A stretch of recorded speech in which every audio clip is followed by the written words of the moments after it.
भी नहीं दे रहे हैं। देनी चाहिए सरकार को देना चाहिए। आप इतने अच्छे कपड़े पहन लेते हैं, सब कुछ कर रहे हैं, लेकिन एक सीनियर सिटीजन के पास क्या है? कुछ भी नहीं। कुछ नहीं। तो इसलिए उन्हें भी दर की ठोकरें दर की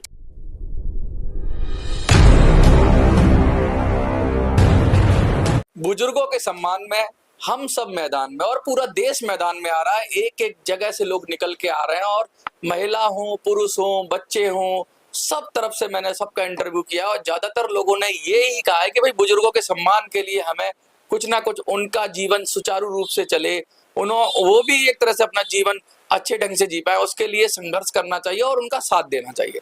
बुजुर्गों की बात करें तो हम 5 तारीख को हमने जैसे अनाउंस किया है कि दिल्ली के गांधी पीस फाउंडेशन में 10 से 5 बजे के दरमियान एक मीटिंग रखी गई है जिसमें पूरी तरह से चर्चा होगी और आगे की रणनीति बनाई जाएगी। पूरे देश से टीमें आ रही हैं और लोग बता रहे हैं कि हम भाई दिल्ली आएंगे और लोग हमें फोन कर रहे हैं और हमसे पूछ रहे हैं, अपने नाम की लिस्ट दे रहे हैं। व्हाट्सएप पे जो नंबर है मैं वो नंबर बता देता हूँ आपको, 8375009595। इस नंबर पे कॉल करके लोग हमें अपनी क्वेरी पूछ रहे हैं और बहुत सारी संगठन भी इसमें जुड़ रहे हैं, बहुत सारे समूह भी इसमें जुड़ रहे हैं।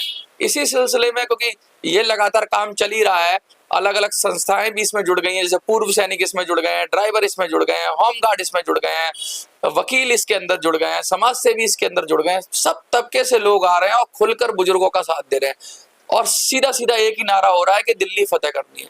इसी सिलसिले में आज मैं पूर्वी दिल्ली, मैंने कहा था ना कि पूर्वी दिल्ली का बहुत अच्छे से काम हो रहा है, तो पूर्वी दिल्ली के लक्ष्मी नगर के क्षेत्र में आया हूँ और लक्ष्मी नगर में एक बहुत ही समाज सेवी महिला है जो समाज के लिए काम करती हैं। जीवन के 30 से 35 वर्ष इन्होंने समाज को दे दिए। सुनीता जी हमारे साथ हैं। सुनीता जी, मैं आपसे पहले तो आपके लिए जो आपने बुजुर्गों के लिए इतना अपना समय निकाला, बुजुर्गों की बात सुनने के लिए आपका बहुत बहुत धन्यवाद। सबसे पहले मैं पूछना चाहता हूँ कि बुजुर्गों को जिन्होंने पूरी जिंदगी नौकरी की, उनका पैसा भी कटा, पैसा कटने के बाद उनको 700, 800, 1000 ऐसे पेंशन मिलती है और आजकल तो सरकार बिगर जमा किए हुए बिगर करे 2,500-3 हजार दिल्ली में दे रही है पेंशन। क्या लगता है ठीक कर रही है सरकार? बिल्कुल ठीक नहीं कर रही है। क्या ठीक है? अगर उनको आप 700-800 दे रहे हो तो उससे उनका क्या होगा? कुछ भी तो नहीं होता ना। तो उससे अगर उन्हें घर का कुछ सामान भी खरीदना है तो वो भी नहीं आ रहा है। वो तो उनकी एक पॉकेट मनी है, तो उसमें भी वो क्या कर सकते हैं? कुछ नहीं ना। 700 एक महिला है, आप घर भी चलाती है, घर भी चलाते हैं, तो क्या क्या अगर आपको 750 या 800 रुपए दिया जाए, उस तरफ थोड़ा सा कैमरे की तरफ देखिए, 850 रुपए दिया जाए तो क्या क्या कर सकते हो आप उसमें? कुछ भी नहीं। बस क्या है, एक सिलेंडर तक तो आएगा नहीं सर उसमें। अच्छा, सिलेंडर भी नहीं आएगा? नहीं आएगा, बिल्कुल और नहीं आएगा। आटा भी आजकल 40, आटा भी 40 रुपए किलो है, 45 रुपए किलो है। दालें देख लो कितनी महंगी हैं। और आप जाके घी की थैली लो, वो भी इतनी महंगी है, 130 135 रुपए की है। तो अगर हम वो भी लेते हैं, आटा लेते हैं, चावल लेते हैं, हर चीज तो महंगी है, हर चीज महंगाई में आ रही है। तो कैसे कैसे गुजारा होगा बताइए? अच्छा, एक चीज और मैंने देखा है कि जो बुजुर्ग हो जाते हैं, बच्चों की शादी कर देते हैं, तो बच्चे अपनी दुनिया में मस्त हो जाते हैं। बिल्कुल जी, बिल्कुल। और बच्चे अपनी दुनिया में और वो अपने बच्चों को पालने में लग गए हैं। अब उनसे कुछ मांगने की तो शर्म आती है। बिल्कुल नहीं, बिल्कुल नहीं। कैसे मांग सकते हैं? वो अपना ही गुजारा नहीं चला सकते। महंगाई बहुत है। बिल्कुल। उनसे क्या लेंगे हम? दवाइयाँ नहीं आती हैं हमारी, हम दवाइयाँ नहीं खरीद पाते हैं, ये भी सोचिए। बहुत बुजुर्गों की ये भी मांग है कि देखिए, दवाई की जब बात कही आपने कि कोई मेडिकल फैसिलिटी भी नहीं है, और प्राइवेट हॉस्पिटल में जाएंगे तो लुट जाएंगे, और सरकारी हॉस्पिटल में आप बुजुर्ग लाइन लगाएंगे, वहाँ कोरोना टेस्ट कराएंगे पहले, सब कुछ इस चीजों में लाइनों में लगेंगे, तो हम कहाँ तक लाइन में लगेंगे बताइए? और उम्र भी नहीं है हमारी ऐसी कि हम लाइन में लगेंगे। तो मतलब ये तो ऐसा लग रहा है कि ये तो हमारी आपकी सबकी पीड़ा है, हम सब बुजुर्ग होने वाले हैं। बिल्कुल बिल्कुल। तो क्या लगता है ये बुजुर्गों के सम्मान में अब दिल्ली को मैदान में आना चाहिए? आना चाहिए, क्यों नहीं आना चाहिए? और सब लोगों को खड़े हो जाना चाहिए? हाँ, बिल्कुल खड़ा होना चाहिए। अच्छा, मैं एक बड़ी कॉमन चीज पूछ रहा हूँ, अगर बुजुर्ग सैकड़ों की संख्या में, हजारों की संख्या में दिल्ली में आ जाएं और गली गली मोहल्ले मोहल्ले जाकर ये बात कहें कि भाई हमें हमारा अधिकार मिलना चाहिए, तो लोग साथ देंगे नहीं देंगे? बिल्कुल देंगे सर, क्यों नहीं देंगे? देंगे। हाँ, बिल्कुल देंगे। कंफर्म। लोग तो कह रहे हैं कि भाई कांग्रेस इतनी बड़ी पार्टी है, आम आदमी पार्टी इतनी बड़ी पार्टी है, बीजेपी इतनी बड़ी पार्टी है, उनके मुद्दे चलेंगे कि बुजुर्गों के चलेंगे? बुजुर्गों के चलेंगे। ऑब्वियसली बुजुर्गों के ही चलेंगे, क्योंकि वो लोग तो आराम से बैठ के अपना खाना खा रहे हैं, हाँ। घर में बैठ के खा रहे हैं, चांदी की थालियों में खा रहे हैं, उन्हें क्या कमी है उन्हें बताइए। और एक बुढ़ा इंसान बेचारा कहाँ से पत्तल वत्तल में लेके खा रहा है, हाँ। ये भी तो देखिए ना आप। मतलब पूरी जिंदगी इसीलिए कमाया था कि इसलिए कमाया था कि एंड में वो क्या करेगा बेचारा, बुढ़ापे क्या में आके करेगा ये बुढ़ापे में। बिल्कुल बुढ़ापे में ये हाल बिल्कुल। देखना पड़ेगा। जैसे आप तो बहुत सारी महिला संगठनों में जुड़ी हुई है, सैकड़ों महिलाओं के साथ आपका अपना है। हाँ। क्या आप आगे बढ़कर उन महिलाओं को बताएंगी कि भाई बुजुर्गों के साथ ऐसा अन्याय हो रहा है? कोई बहुत लोगों को तो पता ही नहीं है। नहीं नहीं, बिल्कुल बताएंगे सर, क्यों नहीं बताएंगे। अगर मैं खड़ी हूँ तो मेरे साथ 10 और खड़ी हो जाएंगी, ऐसा नहीं है, और वो भी बुजुर्गों के ही चक्कर में खड़ी होंगी। देख, बुजुर्गों का कहते हैं ना, बुजुर्गों को आप कोई कम मत समझिए। कुछ बुजुर्ग फैसिलिटी तो होनी चाहिए ना उनकी, फैसिलिटी तो उन्हीं को चाहिए ना। जो पीढ़ी बुजुर्ग है देखो जा रही है आ रही है, उनको फैसिलिटी चाहिए, चाहिए। हर चीज की फैसिलिटी और चाहिए। बुजुर्गों ही ज्यादा चाहिए होती है। बुजुर्गों को ज्यादा चाहिए। आजकल सब लोग युवाओं की बात करते हैं, महिलाओं की बात करते हैं, बच्चों की बात करती है, लगता है बुजुर्गों को तो भूल ही गई हैं सरकारें। कहीं उनके कहीं बुजुर्ग उनके उसमें ना तो उसकी घोषणा पत्र में आता है, ना कहीं बातचीत में बुजुर्ग कहीं आता ही नहीं। वो तो कहीं है ही नहीं। हाँ। उनको तो नाम ही मिटा पड़ा है।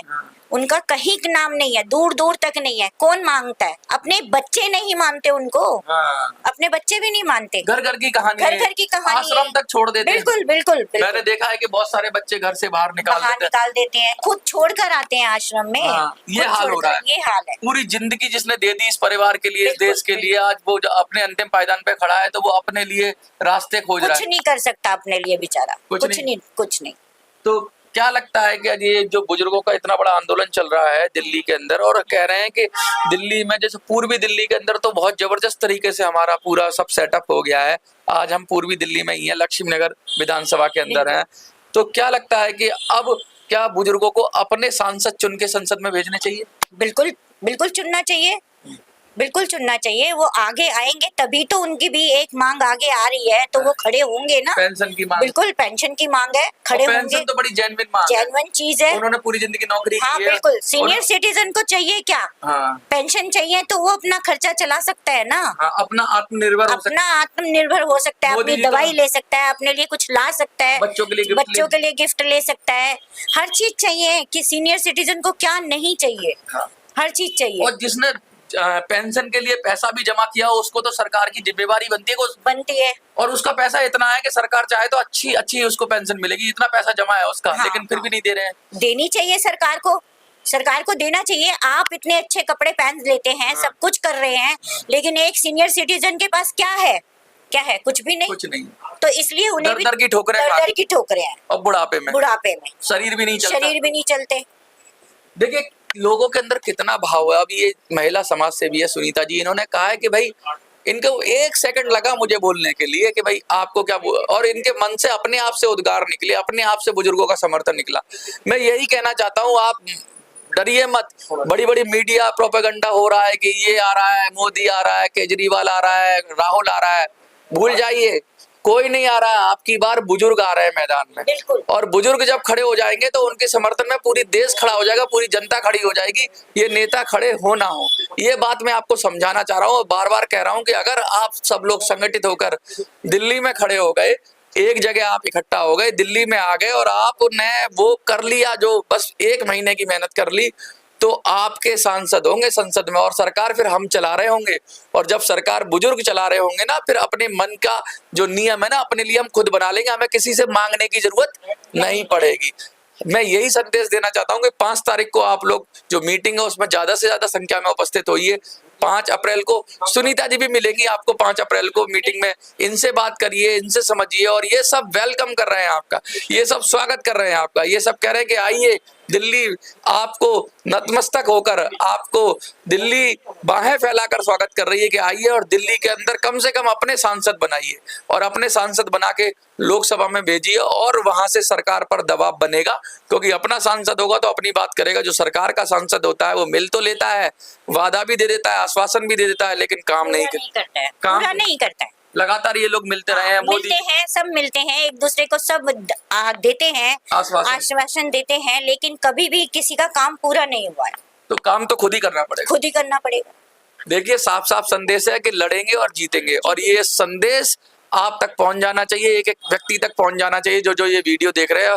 वीडियो को शेयर कर दीजिए और 5 तारीख के लिए कमर कस लीजिए। बुला रहा हूं दिल्ली, आइए, लड़ेंगे, जीतेंगे। देखते रहिए मिनी संसद।